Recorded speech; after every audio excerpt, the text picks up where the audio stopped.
Hello! Hello! And welcome to the first Rex Factor video. So here we are at the Cutty Sark in lovely London, having a backstage tour, pretty exciting. We're about to do an interview with the curator. So to inform the rest of the tea podcast, isn't it really? Yeah, so we're going to find out more about the Cutty Sark, about tea clippers, the tea trade, and we're really looking forward to finding out more. Yeah, so thanks very much for having us here. Pleasure. First question, why is it called the Cutty Sark?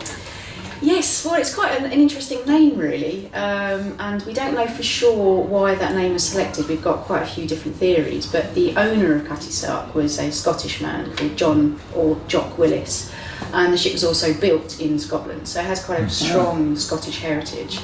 And John Willis named other ships in his fleet after places in Scotland, but also names connected to Robert Burns.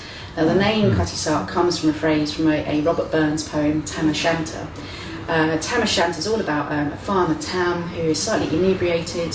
He is on his horse, Maggie, encounters a coven of witches, and amongst the coven of witches is one very attractive young witch who is wearing a very revealing night dress, also known in Old Scots as a Cutty Sark. Right. So that's where the phrase comes from.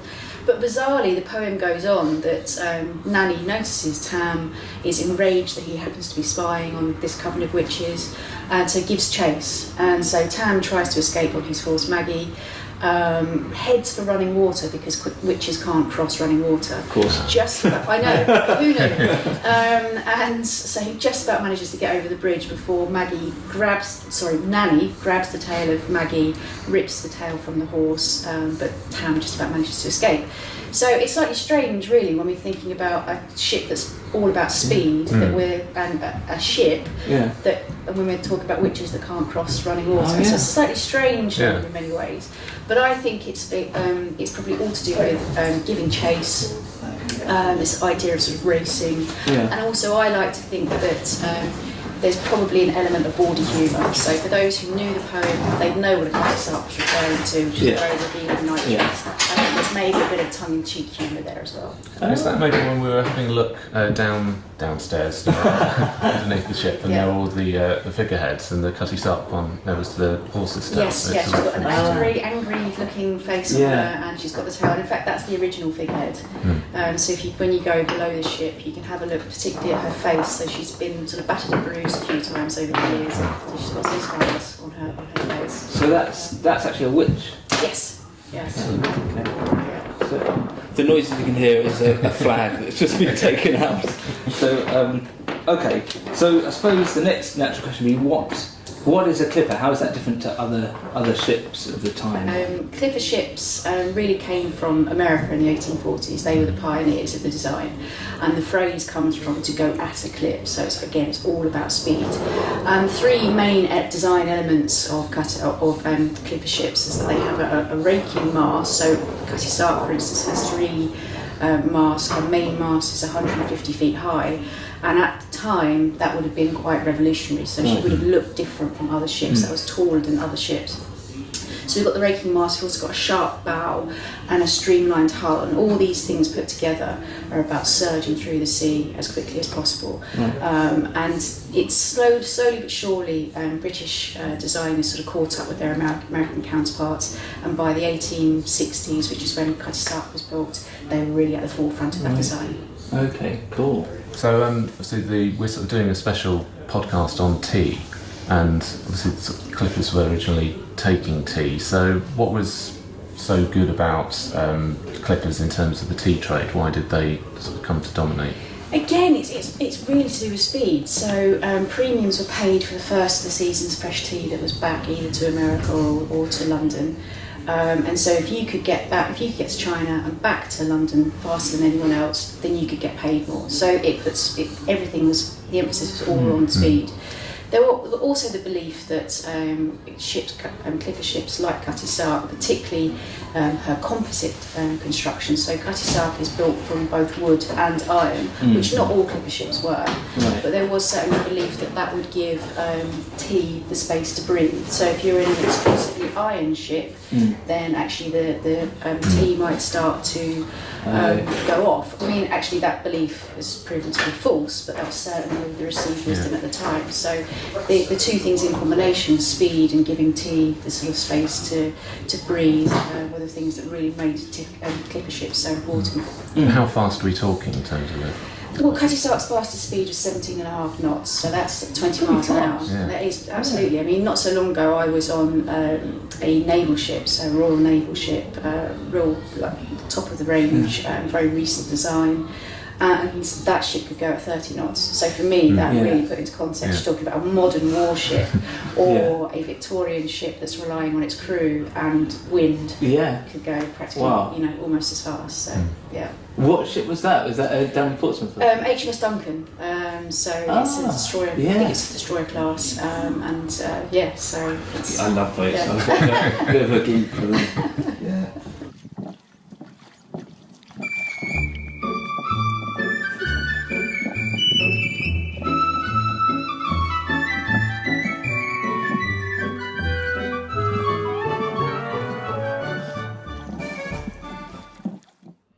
That rivalry between the two ships. What was it called? Thermopylae. Yeah.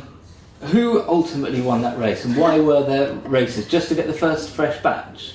Yes, there was, but also I think clipper ships, they were always about competition. So there were mooted races between American ships and British ships. It was all about speed. So actually this sort of era of competition was sort of rife for those sort of races as well, and it caught the public's imagination. So it was largely to do with getting these premiums, and there was the Great Tea Race of 1866, and actually that's what ended the premiums, because that race was so tightly fought that nobody could really decide who had won. So they decided to actually scrap the premium, but that didn't actually scrap the competition. The competition was still it was key to be the fastest ship. Yeah. So when Cutty Sark and Thermopylae raced in 1872, Thermopylae was built the year before Cutty Sark, and for many people believe that the construction of Cutty Sark was all about competing with Thermopylae. So the builder of Thermopylae claimed that this was going to be the fastest ship afloat. The owner of Cutty Sark, John Willis, wasn't having any of that. He decided he wanted a piece of that action, so he commissioned the building of Cutty Sark. And actually their designs, their spec is very, very similar. Actually, they're very similar sized, so they're pretty even rivals in many ways. And in 1872, when they were sort of the two main ships racing, Cutty Sark was well ahead. I'm not just saying that because I'm biased. Cutty Sark was well ahead. But unfortunately she hit a storm, it's always a storm, in just off South Africa, and she lost her rudder.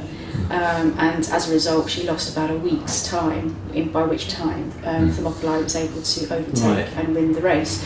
But having said all of that, the carpenter of Cutty Sark, Henry Henderson, actually managed to construct a temporary rudder on board and install that while being out at sea.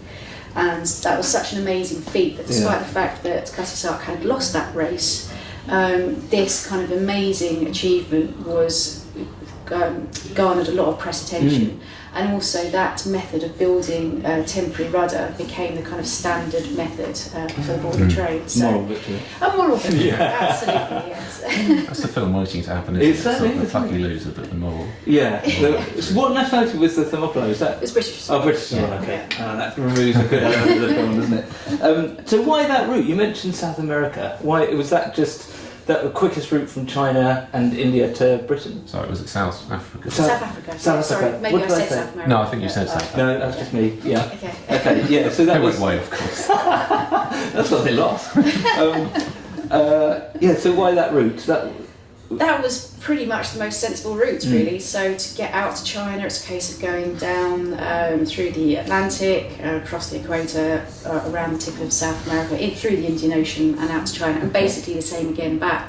But it's interesting because, I mean, when I sort of tell the story or give tours of Cutty Sark, I like to emphasise the fact that for me, her story is one of luck and survival. And perhaps the first instance of very bad luck was that just 5 days before she was launched, the Suez Canal opened. Now the Suez Canal, talking in terms of routes, cut the route to China by 3,000 miles. But that was only viable for steamships. And that's because the tolls were expensive on the canal itself, and also there were fairly windless conditions on the Red Sea. So that meant sailing ships like Cutty Sark just couldn't really use the Suez Canal. Right. So what the Suez Canal meant that you could avoid going all the way around Africa and just go straight through the Mediterranean into the Indian Ocean. That was only open to steamships. So when Cutty Sark first started out in sort of 1870, there were almost 60 ships doing as she was, going out to China and back. Just 7 years later, there were only 9. So the Suez Canal and steamships made an instant impact in terms of the route out to China.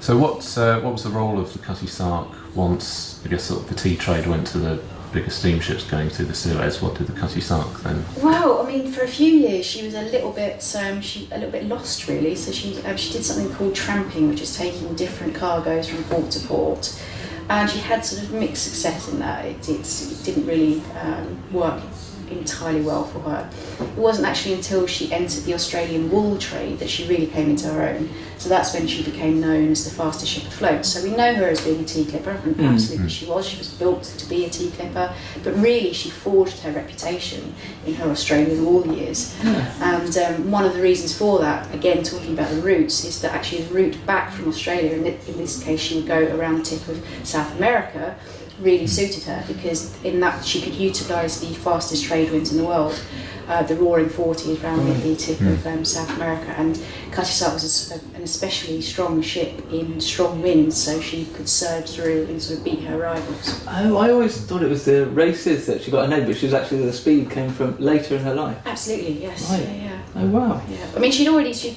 begun to build a reputation for herself in those races, and she was certainly a ship that people were aware of. Yeah. But it was later actually that she started to break these records and then became known as the fastest ship.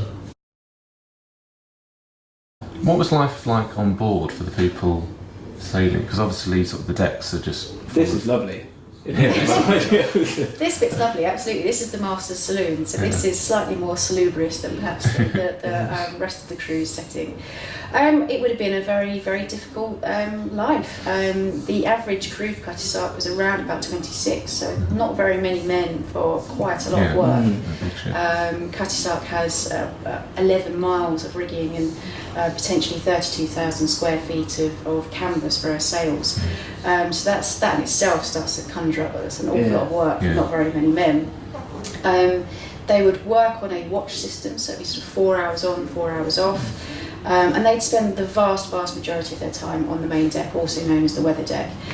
So the 2 decks below were where the cargo was kept, and so the men would have sort of little interaction with that really. Most of their work would be up on the main deck, seeing to the sails, the rigging, and sort of generally making sure that the condition of the ship was all okay for her to be speeding home or speeding out to wherever she was going. That must have been a pretty nasty on the southern seas with all the cold winds. Yeah, I think so. And having to climb the rigging in those sorts of circumstances, I think would be pretty terrifying. Yeah. Absolutely. Incredibly brave. Pretty luxurious, isn't it?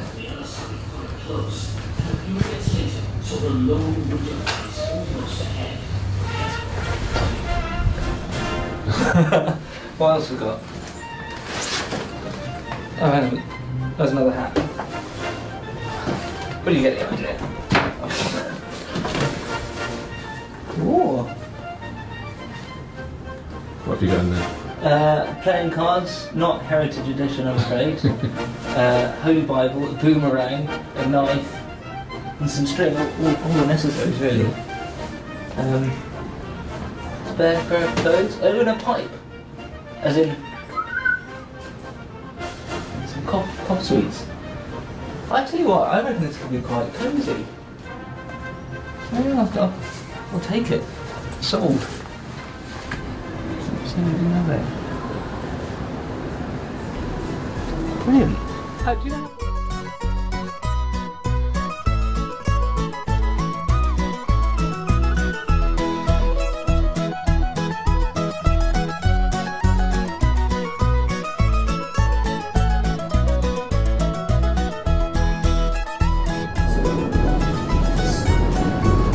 Chicken.